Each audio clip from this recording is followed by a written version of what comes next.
The Welsh National Assembly is the first political institution to turn its back on membership of the European single market as Britain has decided to leave the EU. The decision for a hard Brexit happened after Labour and the Liberal Democrats teamed up with Conservatives in the country to vote against a Plaid Cymru motion in support of retaining the trade benefits. It comes as a shock to some, as the two parties are typically considered to be pro-EU. Plaid Cymru has issued a statement saying they believe this is a dark day for Wales. Today, Labour in Wales voted with the Tories against the Welsh national interest. Due to the way Labour have voted, David Davis's hard Brexit policy has now been adopted by the Welsh Government. This is a dark day for Wales as the National Assembly becomes the first parliament in these islands to vote in favour of a hard Brexit and to yield any possible leverage in securing the best deal for Wales, thanks to Labour joining forces with the Tories.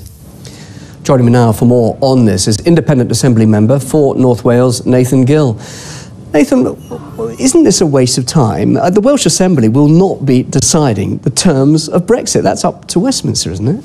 Well, it is, and in a way, I suppose it is a waste of time, but the reality is what they're doing is they're showing us that the Welsh Assembly has accepted the fact that Brexit must mean Brexit, which is something that from the 24th of June, really, all of us must accept. There's no point as, wishing that we can revisit this vote.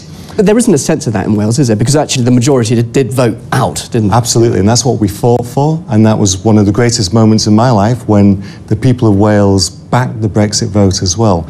But what's important about this vote that we had in the Senedd today is that we're saying we don't want the membership of the single market to be the main focus of the Brexit negotiations.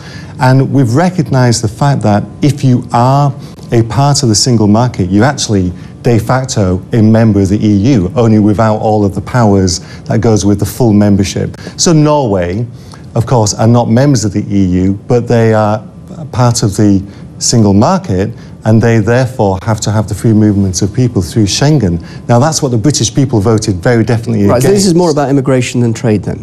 No, I think the immigration was a big part of it, but trade is the issue that the Welsh Assembly tried to make today. But it's important, isn't it? I mean, Wales does need, doesn't it not, the single market. It's done an awful lot of trade. There must be Welsh companies who rely on trade with Europe, and you're basically shutting the door on it and saying, no way, aren't you? Absolutely not, because what we're saying is, access to the single market is what's important, not membership of. And there's a huge difference, and I think many of the people at home do not realise the difference. If you're a member of the single market, you are basically a part of the EU. You have to have free movement of people and everything that goes with it. Hence the Norwegian model you're saying. This is what exactly. Obviously... But what the First Minister said today in the Assembly, Carwyn Jones said, his red line is access to the single market. Now, everybody's got access to the single market. America's got access. Yeah, I know, sure, but surely the big question is how the EU will cope with that sort of idea.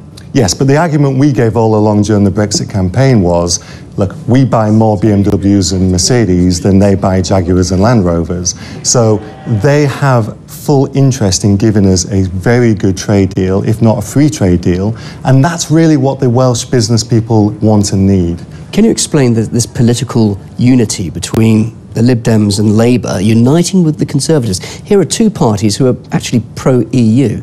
Yes, absolutely. How come this has happened then? Well, I think basically it's pragmatism. Within the actual Assembly, there were one vote short, and the Lib Dems got decimated by UKIP, and so they were left with just the one AM, and she realised that she could do more as a member of the Labour government, and therefore she did. Just briefly, this then is a statement saying invoke Article 50, get on with Brexit now. Is that the message? I think we can read it that way, but more importantly, it's a message that Brexit must mean Brexit.